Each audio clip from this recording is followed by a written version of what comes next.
Good morning, everyone. Welcome back to Rabbi Dessler. All right, we have a Brit Milah here, and there's a lot of noise in the background, so I apologize in advance. No worries. Okay, fine. We're in the middle of what is freedom. We're on page 13, and he says as follows: Rabbi Dessler, the rabbis define freedom as occupying oneself with Torah. The words of God were engraved in the stone tablets. Engraved, the Hebrew is harut, freedom. In Hebrew is a very similar word, herut. This, the proof text, is by no means merely the play on words, but what does it mean? And what do they say? Occupying yourself with Torah rather than learning Torah. What's the difference between occupying yourself with Torah and learning Torah? Okay, so this is what he says. So again, he's quoting a midrash where the pasuk says that the Jewish people, where Moshe had the stone tablets engraved, right? Charut. The midrash says, don't read the word charut, but ela cherut. Okay, the stone tablets on which the commandments were engraved symbolize the heart of Israel. Ideally, Torah has to be engraved in our hearts. Torah should not be merely imposed from the outside, but it should be an integral part of the Jew's being. A person denominated by material strivings is anything but free. One devoted to Torah as the aim of his life is truly free. Full-time Torah learning is not a lot for few, but as we saw in this Strive for Truth, one can be engaged in business and profession and still be occupied with Torah all day. If the aim of his striving all day is to glorify Torah, then by learning it, living it, applying it, then he is a ben Torah, the free man, whom full-time occupation is Torah. Let's just finish this. And then he says over here, no one can be called free until they abolish from life the last traces of slavery.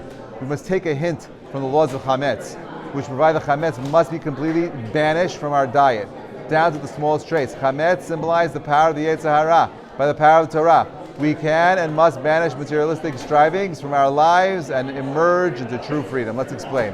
So you have a scenario, we're talking about freedom, right? And he's saying over here that real freedom is a guy who's learning.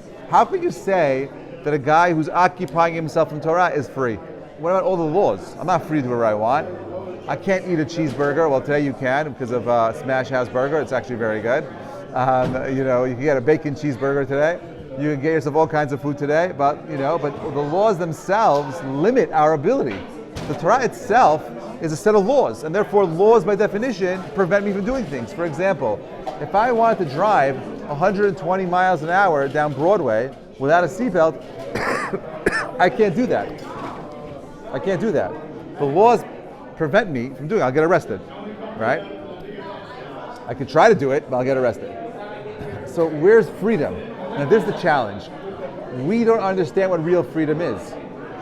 There is no scenario where anyone is truly free to do whatever they want. Am I free to kill you? No. Right? Am I free to steal? No. There's limitations, all kinds of limitations. So therefore, true freedom is an illusion. Now, once I have to play the game with laws, I have to play the game of rules, then what makes Torah so powerfully profound is that it gives me the rules. I could use the rules to go ahead and live a life of meaning, right? And at the same time, I'm able to enjoy everything that life has to offer.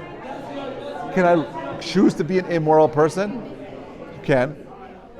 Can I choose to go ahead and be an adulterer? Could I choose to be a murderer? Could I choose to be someone who is doing idolatry? You could do all those things if you want, but those things don't build societies.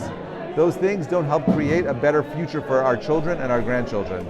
And therefore, real freedom is being able to put into a situation where you have the choice to become an individual that makes the future into a better place.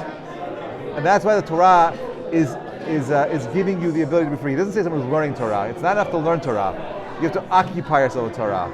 Like for example, like Jack and I, after this class, we're going to go next door to the building and we're going to do mitzvot. We're going to look at where we can do tech in the building. We don't need to do that. We're volunteering our time. But we want to do good things because we want people to enjoy that space. Anyway, I can't hear myself think in this environment, so we'll just end it like this.